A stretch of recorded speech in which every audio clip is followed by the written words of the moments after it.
এই যে এখন দেখবার কি করবা? আসতেছে। ফাইনালি আমাদের গরু চলে এসেছে। গাইস ফাইনালি আমাদের গরু নিয়ে যাচ্ছি। ভয় পাচ্ছো?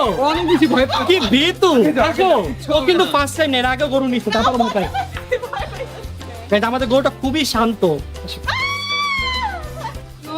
আলহামদুলিল্লাহ গাইস, আমাদের গরু ডান। আলহামদুলিল্লাহ ফাইনালি। কথা বলিস না, তুই ভালো, তোমার গাইস ভালো। গরু দেখে ভয় পাচ্ছে যে আসলে কোন সাইডে যাবে।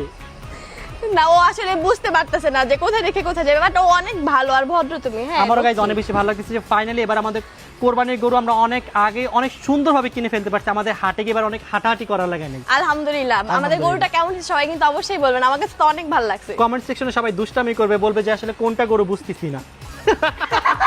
ও, তুমি তোমার ভাই তো তোমাকেই বলবে। আরে না, মানুষ দুষ্টামি করে এই জন্য আর কি বলছি। ভাবতেছি এই গরুটা অনেক বেশি সুন্দর, আর এখানে সব থেকে স্পেশাল গরু আই থিঙ্ক এটা নিয়ে নিবো।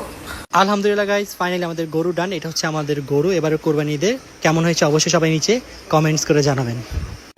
মাশাআল্লাহ গাইস গরুটা অনেক সুন্দর, অনেক সুন্দর, ভালো লাগছে আমার অনেক। মাশাআল্লাহ।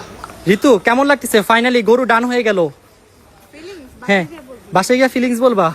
এই কেমন লাগতেছে তোদের আমাদের গরু যে ফাইনালি হয়ে গেল? একটু কষ্ট লাগতেছে, এত টাইম তাড়াতাড়ি বের করে ফেলছি আমরা। একটু ঘাটতাম ঘুরতাম, তাই না? গাইস ফাইনালি আমাদের গরু পিকআপে উঠানো হয়ে গিয়েছে। এখন গরু নিয়ে বাসায় যাচ্ছি।